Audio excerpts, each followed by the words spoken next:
All right, a very big welcome to you, my awesome viewers and subscribers from all over the world. This is The Truth with Ben Jokes, your number one political talk show. I have said repeatedly on this channel that politicians are only as powerful as the citizens allow them to be. If Nigerians don't want Tinubu to continue punishing them, it is in their own hands to stop it. Northern influencer Mohammed Yahaya wrote, breaking news, Atiku, Obi, Hamza al-Mustafa are going to visit Kwankwaso in his house in Abuja this night. Details soon. And be rest assured that I will bring you the details of that meeting when it is made available. Nigerians should be ready to queue up behind the coalition if the opposition are able to make it possible. We can't have all these men and many others in this country, and Tinubu alone will take away our freedom of speech, freedom to protest peacefully, even freedom to eat, because the cheapest plate of food in Nigeria as it is today is about 1,000 naira. It used to be 300 naira. How about our institutions that have been completely destroyed? It is just so pathetic. And few hours ago, a report that broke every Nigerian that has seen it so far began making the rounds. It takes a demonic heart devoid of conscience to see this particular report and not reject the APC and Tinubu. And next is that panic report coming out of Godswill AKPABIO-led Nigerian Senate. Suddenly, Senator Natasha's visit to the Interparliamentary Union in Geneva has sent confusion into AKPABIO's camp. They have now called on Nigerian Intelligence Agency, NIA, the DSS, and other security agents to begin investigating Natasha's visit to the IPU. What they fail to understand is that this terrible move will further prove to the IPU that Natasha was right after all. Before I show you details of these top stories and how Nigerians reacted, let me quickly show you this trending video that shows that democracy is completely in the mud in today's Nigeria. Freedom of speech is gone. This NYSC member, or copper as we call them, made a video criticizing the hardship under Tinubu, and under 24 hours, the NYSC authority began threatening her. See the video. I genuinely feel so overwhelmed, and I feel like if a lot of Nigerians come out and start speaking on what we are actually going through, then maybe changes will be made in the government. Don't you guys think? And this video, I just want to say to our president, I don't know if there have been any other president that is terrible, but you are such a terrible president. It is so hard. So I'm coming from the supermarket where I went to get foodstuffs, and everything has gone up again. It's just like every single week prices increase. I want to know, what is the government doing about this increment? Is there going to be a particular time where prices will stop going up? Is there going to be a particular time where things are going to go back? Guys, why am I going to get a crate of egg and they're telling me it is 6.5? It doesn't make any sense that egg will cost 6.5. Like, I literally can't remember when egg used to cost 800. And I'm so overwhelmed because this is literally my first time doing this adulthood thing alone. This is my first time moving out of my family house. This is my first time living by myself. And not just that, after I left the supermarket and I got home, my security is bringing NEPA bill, and NEPA bill has gone up by 2 times. Like, it's insane. I can't keep up with these bills. I am so overwhelmed and I'm so exhausted. Every single money that I have been making, I'm using it to pay bills. I don't even get to live properly. The craziest thing was, you want to go out to a certain location with your friends, and Uber is about 25,000. Like, even Uber, that we can't even take Uber. It is crazy. Like, why are things so expensive? And let's not even Lagos stinks. Lagos smells like shit. If you say, okay, I want to take a walk, I'm depressed, let me just take a walk, you can't even take a walk. Like, the place smells like crazy. Why does an entire state smell like this? And what is the government doing about the bad smell?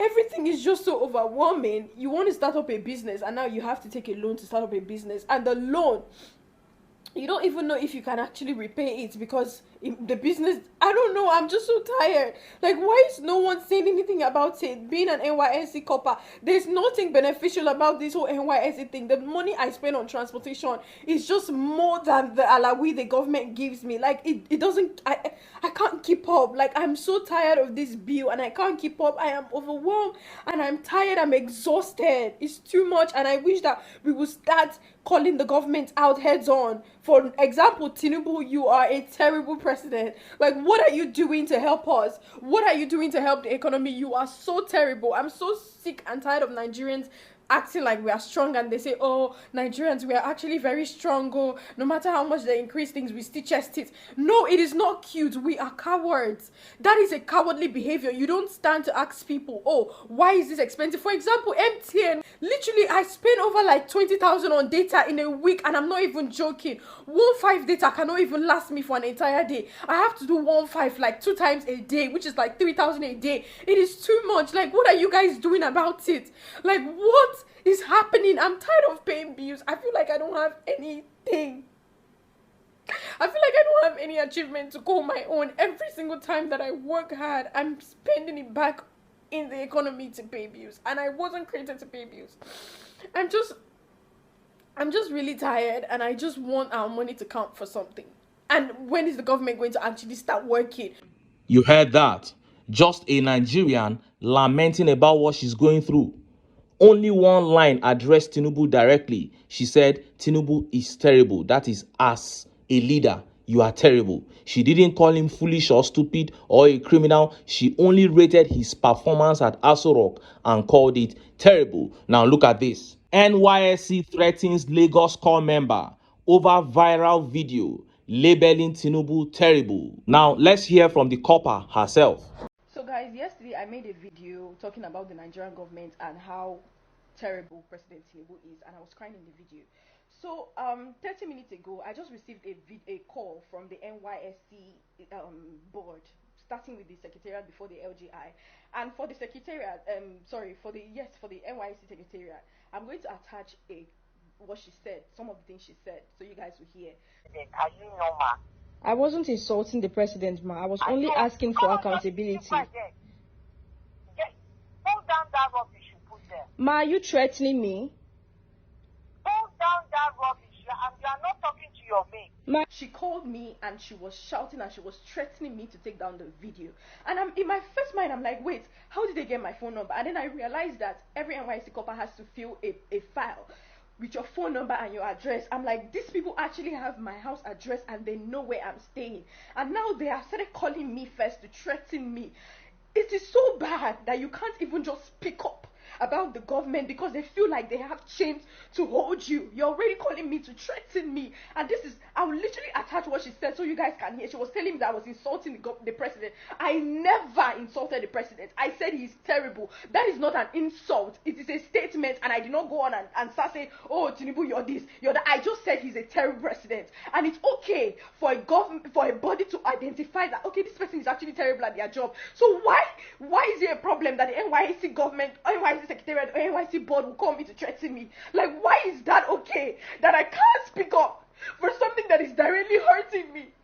Why is it okay that they will call me to threaten me under 24 hours that I made a video? Why can't Nigerians speak up? Why are they holding us in chains? Why do they feel like everything that we do, they have ways to control us? Let me tell you guys something, NYC board or whatever. If you guys have come together and you like, maybe you're not calling me one by one to threaten me, that's fine. You can do whatever you want to do. Because I know that you guys already have plans. This one is calling me, the next person is calling me, that's fine. But now I'm putting it out here so you guys will see and you guys will know. NYSC, they have my house address and they are started calling me to threaten me. So in case anything happens, you will be very much aware where the problem started. Because I did not say anything I shouldn't have said. The Nigerian government are not doing anything about the inflation that is happening. And it's causing us to be very depressed. I am depressed and my bank account is going to zero and I still have to live every day. And I'm asking the Nigerian government to do something about the inflation. And instead of me to get a call and say, okay, we are working on it, I'm getting a call saying that, oh, you're very stupid. Why did you do that to Tinubu? Take down that video. You did this, you did that. I just want you guys to know that this is what the NYC board are doing. And in case anything happens to me, because they have my address, you guys know who to hold accountable. Wow. Of course, I don't need to tell you that the entire media caught fire after NYSC began threatening this core member. So there is no freedom of speech in Nigeria again. This only goes to show that democracy is all but gone in this country. And some people will say it's in the NYSC rules and acts that a copper should not criticize the government. But a government worker can steal the money that is meant for the copper and nobody will talk. Does that add up? And I like the fact that the core member has blown this out in the open, because I know that in the coming days, this government is going to try to disturb her. What a shame. Now, let us look at the top stories. First is that terrible report on the overall state of the nation that broke hearts across Nigeria. And next is that update coming out of the AKPABIO-led Nigerian Senate. The NIA, DSS and others are now investigating Senator Natasha's visit to the Interparliamentary Union as prescribed by the panicking Nigerian Senate. Let's start by taking that report that broke hearts across Nigeria. Please listen to the end, because the worst part of that report came at the end. Look at how the papers reported it. Nigerians are not eating well. The result is unsettling. About 7.0% of its women of childbearing age are acutely malnourished, according to UNICEF. This means they are not getting the required mix of nutrients their bodies require to function optimally. Should they become pregnant, they and their unborn babies may face significant health challenges. This is a huge concern. Nigerian children make up 32% of the world's 31 million under 5 who are too short for their age. This is the second highest malnutrition burden globally, says UNICEF. That is not all. 29% of those children are underweight. That is too thin for their age. The prevalence of malnutrition is alarming. Nigeria must reverse it. Malnutrition occurs when the body lacks the nutrients it needs to function properly. Those nutrients include proteins, carbohydrates, vitamins, and minerals. Without them in the appropriate proportion, especially in a child's first 1,000 days, the child is in danger of defective development. His mental sharpness could be affected and his immune system compromised, leaving him vulnerable to infections and diseases. Malnourished children experience low productivity in adulthood. This hurts the country's productive capacity. 2 million Nigerian children suffer from severe acute malnutrition, and only 2 out of 10 are reached with treatment. Health authorities say this deserves emergency measures. However, the Minister of Budget and Economic Planning, AKPABIO, says malnutrition costs Nigeria $56 billion annually, equivalent of 12.2% of the country's gross national income. This is a huge drain. Bagudu did not give a breakdown of the figures, but the government has been shoveling money into agencies that target malnutrition solutions. In 2024, the Bola Tinubu administration launched the 774 initiative with the World Bank's $50 million grant to tackle the menace. You heard that. There is nothing left to add. The entire country is in a mess. Minister of Budget AKPABIO said $56 billion annually, about 12.2% of the nation's budget, goes into solving the problem of malnutrition. Yet the menace is at the rate we just saw. It shows you that more than 90% of the money allocated goes into private pockets. They do nothing about it. Because how can $56 billion be going into malnutrition annually and we are still having those figures? It is not possible. And there is only one explanation as to what happened to the monies. The APC has happened to the money. And just as Nigerians were yet reacting to that update from the AKPABIO-led Senate began making the rounds. Look at how the papers reported it. Nigerian Intelligence Agency, Secret Police, DSS, probe Senator Natasha's participation at IPU meeting without authorization, Sahara reporters. Nigeria's internal and external intelligence agencies have launched an investigation into how Senator Natasha Akpoti-Uduaghan of Kogi Central attended the recent Interparliamentary Union meeting in New York without official nomination from Nigeria. The probe reviewed by high-ranking administration and security officials to Premium Times aims to uncover how Akpoti-Uduaghan gained access to the meeting, who facilitated her trip and accreditation, and whether her attendance was orchestrated to embarrass Nigeria. According to the report, Nigeria State Security Service (SSS), also known as the Department of State Services (DSS), and the National Intelligence Agency (NIA) are jointly investigating how Senator Akpoti-Uduaghan attended the recent IPU meeting in New York without official nomination from Nigeria. The probe was reportedly triggered by complaints from the Nigerian Senate. The investigation aims to uncover several key points, including whether Mrs. Akpoti-Uduaghan obtained unauthorized credentials or if external facilitators aided her participation at the meeting, and whether her participation breached any IPU regulations or the Nigerian National Assembly protocols. It will also look into whether Mrs. Akpoti-Uduaghan's statements at the event misrepresented Nigeria's official stance, and whether individuals or organizations helped her secure attendance without the government's knowledge or approval. It remains unclear how the security agencies will proceed with their findings once the investigation is concluded. During last Thursday's plenary, Senate leader Okpeyemi Bamidele raised concerns about the legitimacy of Senator Akpoti-Uduaghan's attendance at the IPU meeting. Bamidele emphasized that Akpoti-Uduaghan was not part of Nigeria's official delegation, which is a clear breach of IPU's established rules and protocols. Bamidele stressed that the international parliamentary organizations like the IPU operate based on strict guidelines, which suggests that only officially designated representatives should be allowed to attend meetings and speak on behalf of their countries. In this case, Akpoti-Uduaghan's presence was not authorized and she should not have been allowed to participate in the meeting, he noted. And look at how Nigerians reacted. Let's take some of the tweet reactions. This tweet here by Ahmed Idris, a really smart one here. He said she was addressed as a suspended senator, not senator, and she went there to file a complaint, not on a parliamentary duty. That is the difference. But they are too stupid, to be able to tell the difference. And Ugo here says, but DSS and NIA have failed to probe the killing of innocent Nigerians by herdsmen in Ondo, Oyo, Enugu, Imo, Ebonyi, Benue, and Southern Kaduna. But you can use them, to attack Natasha. And Koyo here says, but why? Authorization from you?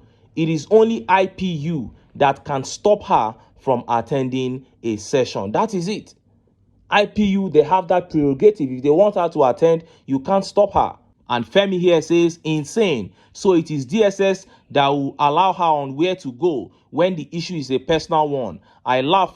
DSS should not even be seen anyhow like this. This issue is not a security issue like we have all over the place in Nigeria. It is a shame what the DSS have become in this country under the APC. And Dominic here says, what is the difference between military rule and the tyrant rule we are facing now? Even the Senate looks more occultic than Ogboni. Chai. And Ellie Walker here says, they are just making matters worse for AKPABIO. This matter has gone beyond the shores of Nigeria and they are still trying to silence her. I don't understand. Now, at this point, no one knows how Senator Natasha Akpoti was able to gain entrance into the IPU meeting in New York. But I remember her saying in her speech that she came there as a senator under suspension. So even her visit to that place was illegal, but that she had no other place to run to. And the way the world works, as a senator that she is, if she complains to a human rights person who is powerful enough, to let her in, if she lays her complaint, to people that have brains. We are not talking, this is not Nigeria. It happened in New York. This is not a place where you have to be a criminal, you have to be a drug dealer, or you have to bring billions of naira to bribe before the right thing is done. There are places in this world where they err on the side of humanity. They can afford to do what is not exactly right just to favor the right cause. So she can meet people and tell them, look, I've been suspended and they are not ever going to delegate me to come here and I need to be in this meeting. And they'll work it for her. But of course, these senators, they cannot see beyond their nose. All they do is to bring budget, let's embezzle, let us part. That is all they know. They don't understand how the world works. And I am actually happy that they have now brought in the DSS and the NIA to launch an investigation into how Senator Natasha Akpoti was able to gain access into that IPU meeting. They wanted to do it codedly, but Premium Times has blown everything open. Now the whole world knows that NIA and DSS have now joined the fight against Natasha. And the IPU must have heard too. So they are just helping to buttress Natasha's point, how they are doing everything in that Senate to suppress the voices of the women there. And with each passing day, different layers, different aspects of this saga between Senator Godswill Akpabio and Natasha Akpoti continues to unfold. We'll keep our fingers crossed and see how this saga ends. But until then, make I still enter town. Make I go get some ogbonge political news wey una go like. Why? Because of una. Now I dey here, so don't go away. Don't go away.